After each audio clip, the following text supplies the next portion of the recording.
தினமும் உறங்குவதற்கு முன்னால் 3 முறை குல் ஹுவல்லாஹு சூராவை ஓதிக்கொள். முழு குர்ஆனையும் ஓதிய நன்மை கிடைத்துவிடும்.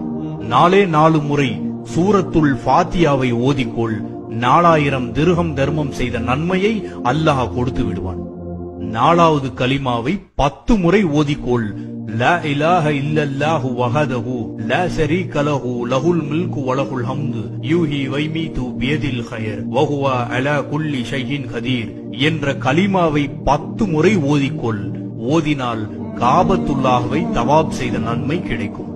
யாருக்கு ஹஜ் நசீப் இல்லையோ 4வது கலிமாவை ஓதிக்கொண்டே வந்தால் அனஸ் ரலியல்லாஹு தஆலா அறிவிக்கிறார்கள், அல்லாஹ் அவரை ஹாஜி ஆக்காமல் மௌத்தாக்குவதில்லை. 4வது கலிமாவின் ஆற்றலான நிலை 10 முறை ஓதாமல் உறங்க வேண்டாம் என்று கூறினார்கள். அடுத்து உறங்குவதற்கு முன்னால் லா ஹவுல வலா குவத்த இல்லா பில்லாஹ் என்பதை ஓதிக்கொள். அதை 10 முறை நீ ஓதினால் சொர்க்கத்தில் உனக்கான இடம் பாதுகாக்கப்படும் என்று கூறினார்கள். மந்திர சொற்களில் சிறந்த மந்திர சொல் லா ஹவுல வலா குவத்த இல்லா பில்லாஹ். இதை பற்றி மேலும் பெருமானார் அவர்கள் கூறினார்கள், இது கன்சுல் அர்சுக்கு கீழே கொடுக்கப்பட்ட வார்த்தை, எழுதப்பட்ட வார்த்தை. இதில் 99 நோய்களுக்கு நிவாரணம் இருக்கிறது. அதில் குறைந்தது கவலை என்று பெருமானார் அவர்கள் கூறினார்கள். அஹ்விபி மாலிகுல் அஜ்ஹர் அலி அல்லாஹு தஆலா வருகிறார்கள், என் பையனை காணவில்லை நாயகமே, என் பையனை காணவில்லை, அதற்கு என்ன செய்வது நாயகமே? அதற்கு பெருமானார் அவர்கள் சொன்னார்கள், லா ஹவுல வலா குவத்த ஓதிக்கொள் என்று. அவர் நேராக தன் மனைவியிடம் சென்று சொன்னாரு. பெருமானார் கிட்ட சென்று கேட்டேன், அவர்கள் லா ஹவுல வலா குவத்த ஓதிக்க சொல்லியிருக்காங்க. வீட்டுல 2 பேரும் சேர்ந்து ஓதிக்கிட்டே இருக்காங்க, லா ஹவுல வலா குவத்த இல்லா பில்லாஹ். ஒரு சில தினங்கள் தான் ஆகிறது. இரவு நேரத்தில் திடீரென்று கதவு தட்டப்படுகிறது.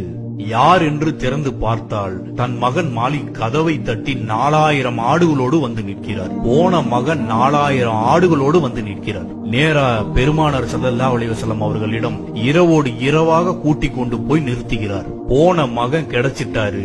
அதுக்கு பெருமானார் அவர்கள் காரணம் கேட்கிறார். மகன் காரணம் சொல்கிறார். மாலிக் அழகாக காரணம் சொன்னார். என் எதிரிகள் என்னை கடத்தி சென்றார்கள் கொலை செய்வதற்காக. அர்சுல் குரும் சங்கை கூறிய மாதமாக இருந்த காரணத்தினால் கொலை செய்ய முடியாமல் ஆடு மேய்ப்பதற்காக என்னை போட்டிருந்தார்கள். என்னை பாதுகாக்க ஒருவனை வைத்திருந்தார்கள். அவன் குடித்து விட்டு உறங்கினான். அதை பயன்படுத்தி கொண்டு நான் ஓடி வந்தேன். மதீனாவின் எல்லை வரை ஓடி வந்து திரும்பி பார்த்தால் நான் மேய்த்த ஆடுகளும் என்னோடு சேர்ந்து ஓடி வந்திருக்கிறது. நான் மேய்த்த ஆடுகள் நான் ஓடுறத பார்த்துட்டு எஜமா ஓடுறாரு, என்ன பிரச்சனையோ தெரியல, அதுவும் ஓடி வந்துட்டது.